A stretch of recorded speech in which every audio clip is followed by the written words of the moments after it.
This is very amazing because we are now in the last class of the final security layer of our RESTful API. On this class, we are going to protect all the access that currently are not protected, allowing the access for those only for admin users. For example, to obtain the list of sellers, buyers, users, etc. That kind of actions are very valuable information, and we are going to provide access only for admin users. For that, we are going to change this. We are not going to use policies. We are going to use now a gate because it is a simple condition and we can use, of course, a gate for this. So, we are going to protect 15 remaining actions. Major part of them are index methods or index actions to obtain the full list of buyers, sellers, users, the sellers of a category, etc. And a special case that is the update method on the user controller, as we are going to see. So, let's register our gate. To register a gate, we just need to go to our providers directly to auth service provider. And there, after the register policies call, we are going to create a gate define. Remember to import the definition of gate directly from the facades.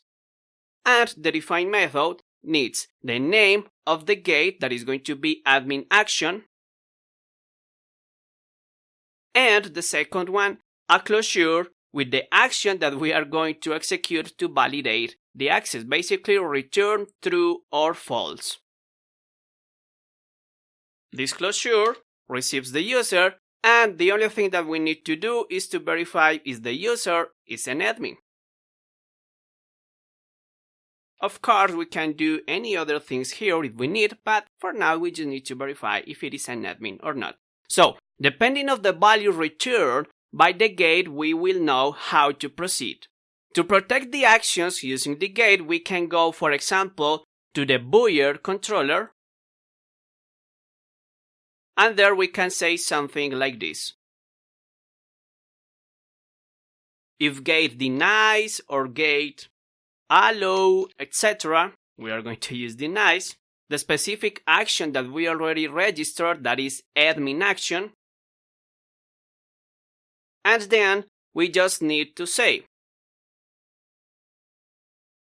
throw a new exception that is an authorization exception. Of course, we can do whatever thing that we need depending on if the gate allows or denies the action. But in this case, we are going to throw an exception if the action fails, basically if this user is not an admin. And we are going to say something like this action is unauthorized. So now, after this, if this user is not an administrator, we are going to throw an exception, of course, and this remaining code is not going to be executed. And we can do exactly the same in all the other methods that we were to protect. It means this full list. But of course, we don't want to go one by one, copy and pasting this piece of code. So for this, we are going to create a method. Now, where to create the method? We cannot create it in the buyer controller because we need to use it in buyer controller, seller controller, user controller, etc. So we need to put it in a specific location accessible for all the controllers. So we can use, for example, inheritance. That means that we can define this method in API controller and call this method directly in the method that we want to protect. We could use a trait, but in this time it's not completely required because this action is going to be used only from controllers. But if you need to use it in controllers or models or handler, etc., so probably a trait is a better option for you. For now, we just need to create a new method, protected method preferably. And we are going to call this allowed admin action. And allowed admin action is going to basically throw an exception when the admin action is denied. So, as you may are guessing, the only thing that we need to do is go one by one in those methods and call the new method that we create, that is allowed admin action. What I'm going to do is to close these tabs and open a new layout with 2 columns and open side by side. So let's start with Buoyer controller on the index method. And that's all what we need. Let's do it in the other controllers. Let's continue with Buoyer seller controller on index method too.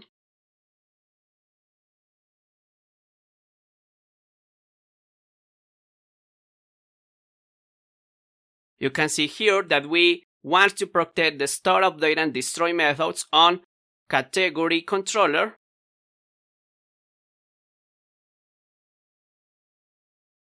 So we already have all those actions. Let's continue with category seller controller.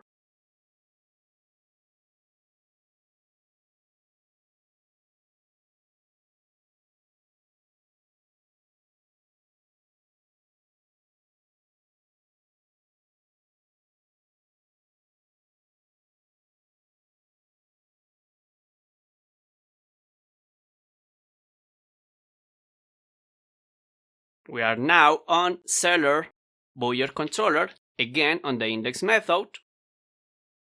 Let's continue with seller controller.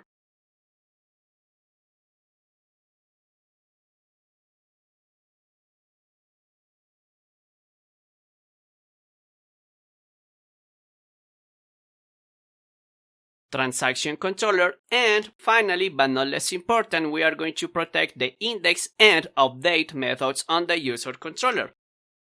But the update method has a different condition. So let me close this here, open a layout with only one column, and on the user controller, we are going to protect index as usually, but for update method, we are going to protect just a piece. We need just to protect the possibility to change the admin attribute. That means only an admin user can specify that other user is an admin or not. So we just need to protect this in this way and we are completely done. Before to proceed, we need to be sure in our API controller to import the gate definition from the facades and the authorization exception. So now, if everything is okay, we can continue and verify, for example, to obtain the list of users, the full list of users. So for this, I prepared 2 access tokens. One for an admin user. Let's prove it. And we have access. But if we use an access token for a regular user, we can see how the action is unauthorized. That is exactly the same message as we return here. Well, we are completely done here. We completely implemented the full restrictions and authorization logic for the final security layer of our RESTful API. We already are controlling the permissions for users and for clients as we saw in the previous section. We are done now and see you on future sections.